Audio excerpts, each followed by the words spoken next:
What's up, class? Today we're looking at chapter 6, all about nonverbal communication. This is usually what a lot of my students are most excited to learn about, so hopefully you are as well. Okay, so jumping right in, we're going to look at three different main points today. Number one, the nature of nonverbal communication. Then we're going to look at number two, and we're going to talk about channels of nonverbal communication. And then our last main point for today is just some simple tricks and tips for you to improve on your own nonverbal communication skills.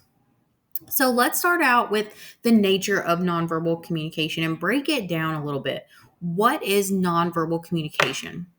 Well, it simply includes behavior and characteristics that convey meaning without the use of words. Okay, without the use of words.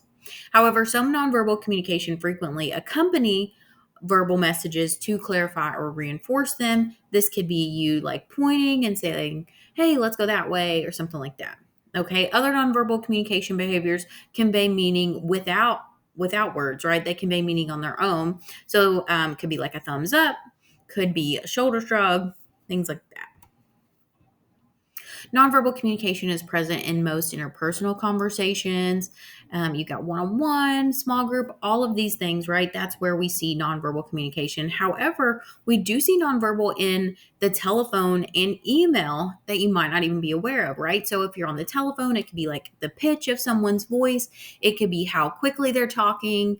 And then if they're texting or emailing, it could be emojis, right?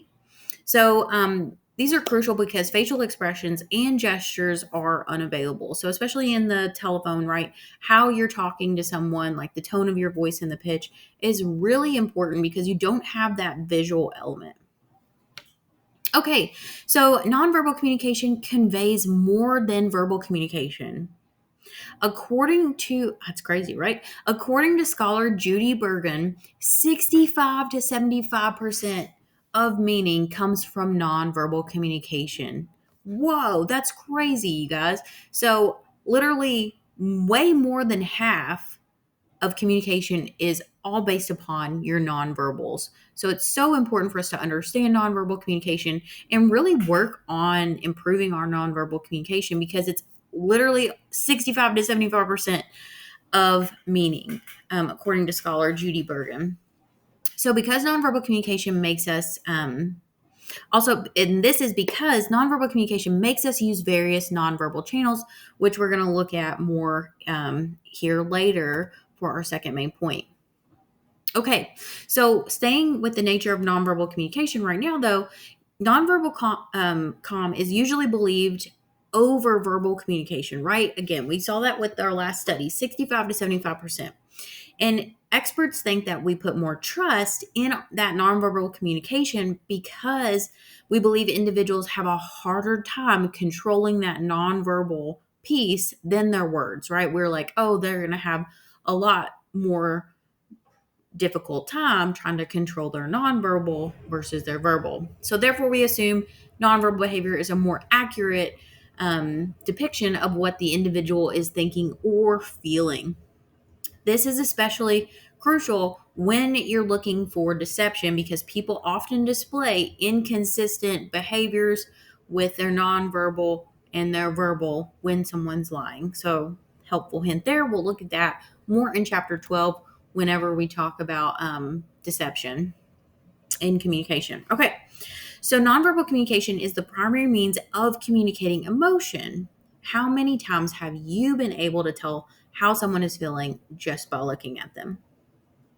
Probably a lot, right? However, some of us are honestly better at interpreting emotions of others than other people. However, emotion is a powerful influence on our behavior and our primary way to communicate how we feel, and we do that through those nonverbals. So there's two different channels of nonverbal behavior that are most important, okay? So number one is our facial expressions. And that's because humans are highly visual oriented beings, right? We're very visual. So facial expressions is number one. And then vocal expressions is number two. Okay, so a little textbook definition here. Meta communicates is known as sending messages related to our other messages. So This would just be like winking or smiling, whispering to somebody, right? So these are known as meta communicates, sending messages related to other messages. All right.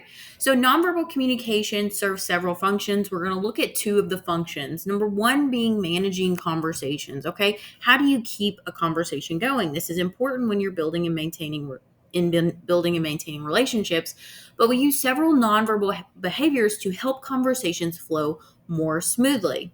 All right. So nonverbal communications assist us inviting all these different things. And we've got three that are relevant nonverbal cues. Number one, personal space, making sure that we have that perfect nonverbal space. And we'll look at those for different instances here in a second.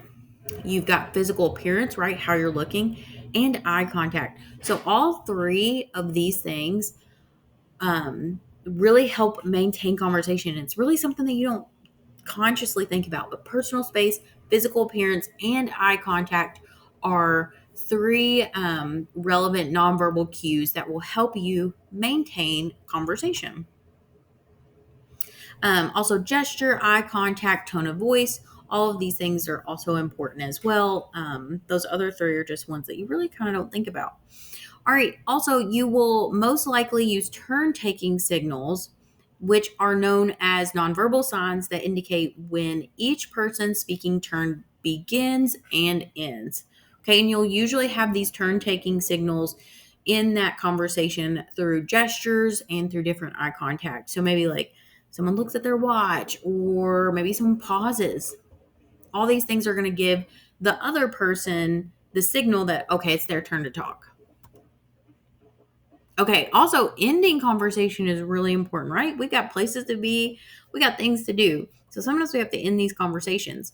And you can look for key things such as eye behavior, posture, all of these things are common strategies for ending a conversation.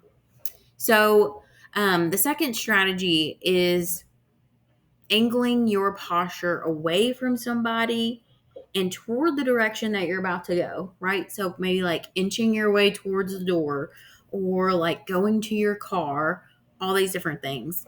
So when I was an advisor, I was so booked up that I would have to like stand up and say, hey, let's go. I would print their schedule off on the computer and then we would literally go and get it.